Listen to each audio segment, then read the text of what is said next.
Bienvenidos, worldwide fans of the planet's hottest entertainment with an edge. I'm Jaime En Fuego, and for this trailer reaction, we're here on the Horror Show channel set, and we have a big group with us.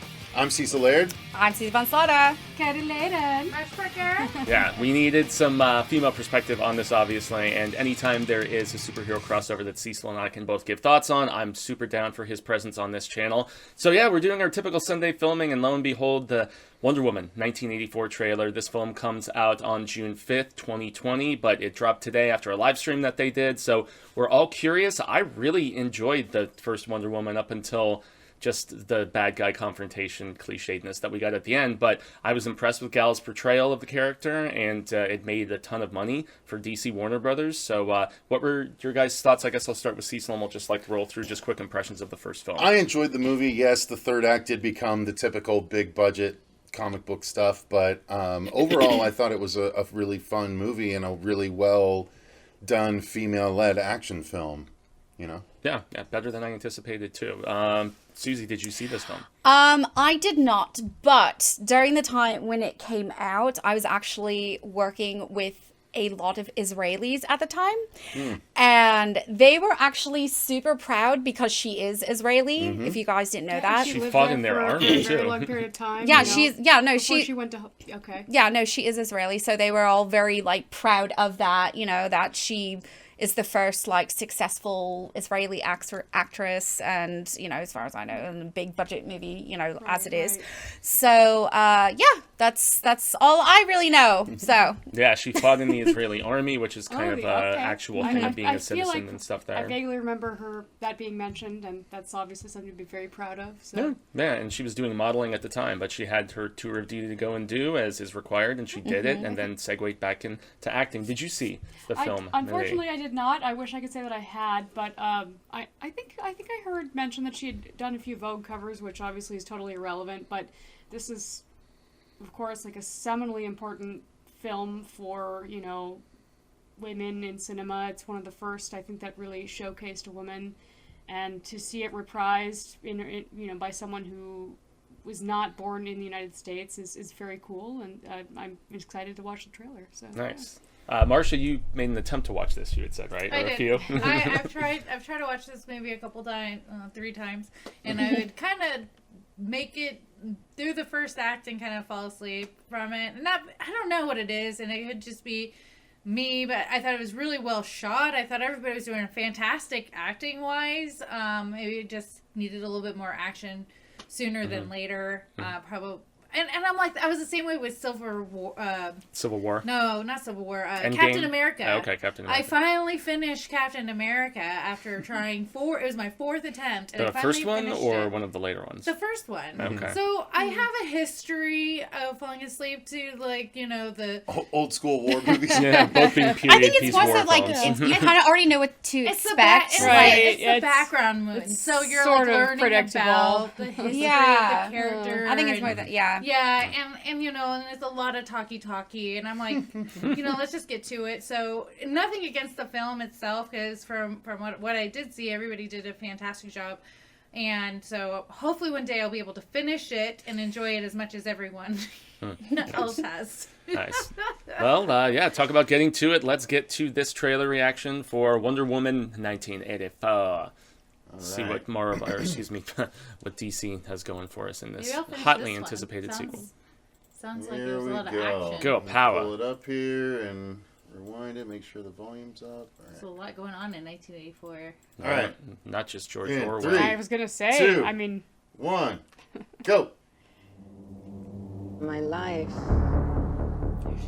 hasn't been what you probably think it has. We all have our struggles. Have you ever been in love? Oh, wow. A long, long time ago. Aww. Supposedly coming back. So many times. Yeah. She's all the time. Hilarious actress. So 80s. yeah. Stranger Things made all this stuff happen. Welcome to the future. I heard that. Life is good, but it can be better. Well, why shouldn't it be? All you need is to want it. Battle sequence of Ball, of course.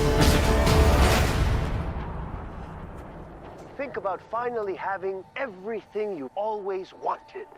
She's playing the bad guy. Oh, that's right, Kristen. She's Kristen the Stewart. cheetah. Or Kristen Wiig. Kristen Stewart. Yeah, I caught myself there. Okay, Stu. What's her name again? Why am I spacing? Kristen her Wiig. name? Kristen. Oh. Kristen Stewart. I know. I take what I want in return. Everyone must see. Wait, why is Steve Trevor alive? That's what I said. That's got to be Martian Manhunter. I'm digging this remixed version of the song. This is cool.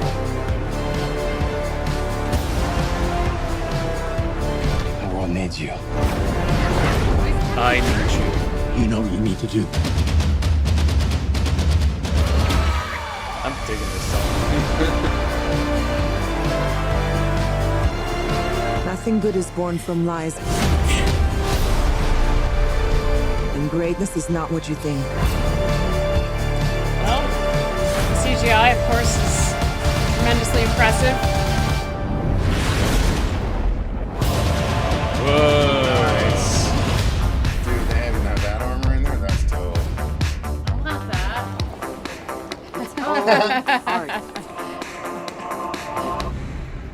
that. That's just a trash can. It's just a trash can. Yeah. All right, so Steve Trevor, that can't be Steve Trevor. Why would he not know what a trash can is? There was a lot of people wondering how they're going to bring him back because he died in the previous film. It's got to be Martian Manhunter.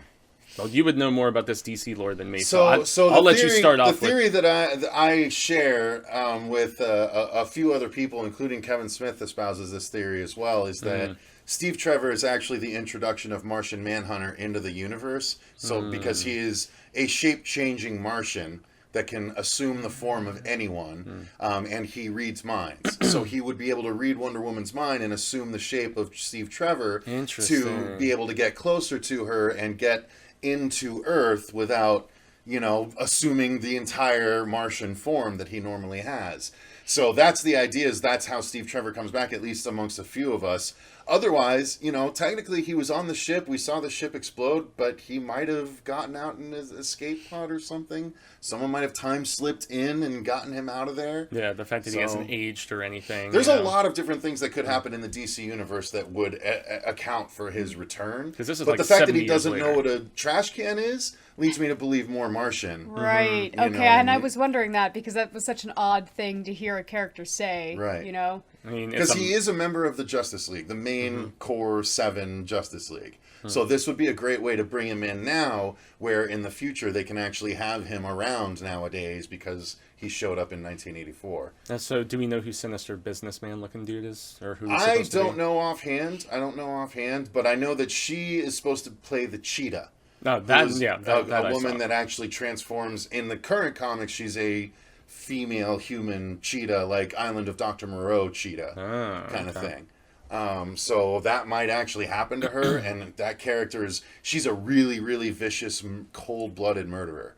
So I'd be really interested to see how Kristen Wiig is going to pull that off. People, but she's shown like dramatic stretching with like she the seems like she has that kind skeleton of like acting prowess, that ability to be elastic in her acting, and so yeah. Well, yeah, let's get that female perspective. Yeah. Susie, what did you think, having not seen anything previous? I mean, I don't think it looks bad, but I'm not like, I need to see this, type of thing. It's, I'm sure I'll see it at one point with my kids who love, I've seen every Marvel, like, superhero movie because of my kids, so I'm sure eventually I will see this, but I'm not, like, running to it. I think it's awesome, for women.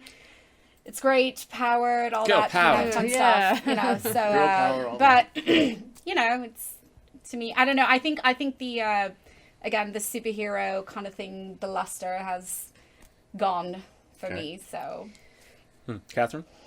I can't say I'm any more enthused with the whole superheroine thing than she is. It's something that I've seen reoccurring throughout the past, how many years? 10, like 15 years? Now. And so I do think it is a bit played out, but I love Gal Gadot. I think her acting skills are absolutely superb. She has charm and wit, and I don't know, this is a great story. So I think I will go see it and enjoy it, and like I mentioned before, I appreciate good set design, and I saw that in this trailer, just in the trailer, and yeah, I think there's nothing to hate.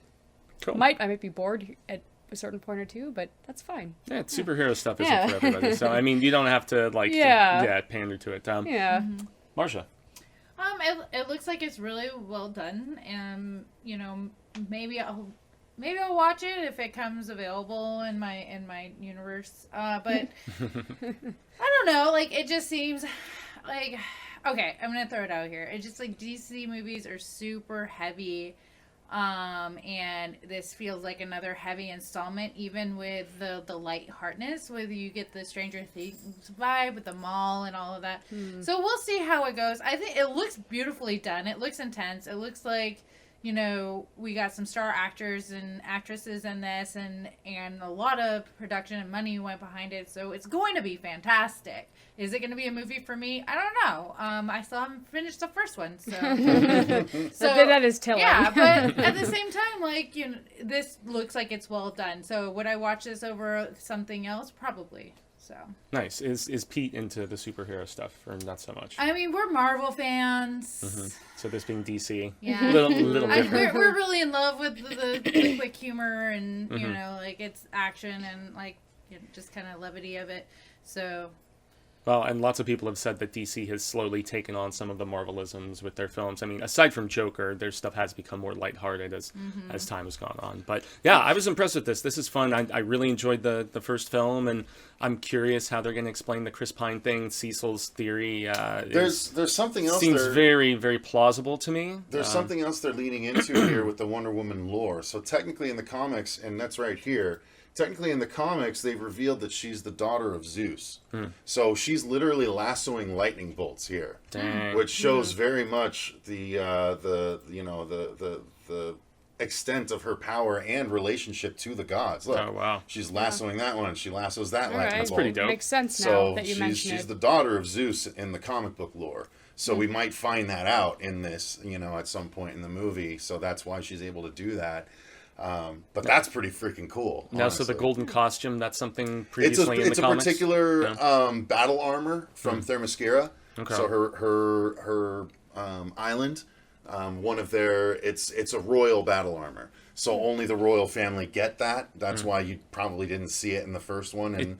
And realistically, she must uncover it because her queen, her mother, would have been wearing it. But yeah, that's the royal Themyscirian battle armor. It reminds me of some of the stuff Idris Elba was wearing in one of the Thor movies, actually. That golden set of armor that he had. A little bit, yeah. And when he was playing that character, sure. It's good to know a little bit more about the lore behind all that. Thank you.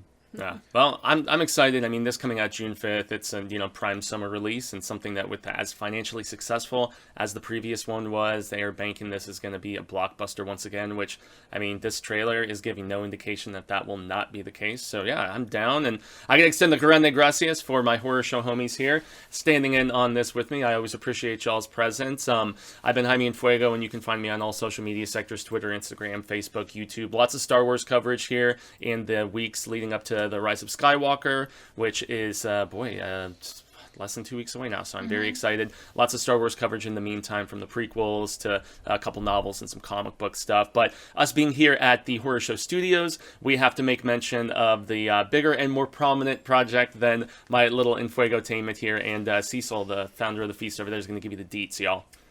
Oh, well, yeah, technically the Horror Show puts up an episode a day, but we are finishing up the last week of our campaign for Dylan's New Nightmare, which is a fan film sequel to Wes Craven's New Nightmare, the Freddy movie, and Miko Hughes is reprising his role as Dylan Porter. So the links to that are in all of the recent videos for the Horror Show. So hop over there, check out a video, and you'll be able to get to that Indiegogo campaign. So absolutely. So youtube.com/The Horror Show channel. That's where you can find all of that rad status stuff. And lastly, every Monday evening on the Willis Screedia YouTube channel, shout out to CP, on Mondays, 9 p.m. Eastern, 6 p.m. Pacific, I guest on the show called Show Business, where we talk about weekend box office numbers and make some predictions for the following week. So I've been Fuego, y'all have been awesome, and until the reel of Ka comes around once more, hasta luego, Cinemigos, but I'm hopeful that we get to share more of this palaver sooner rather than later.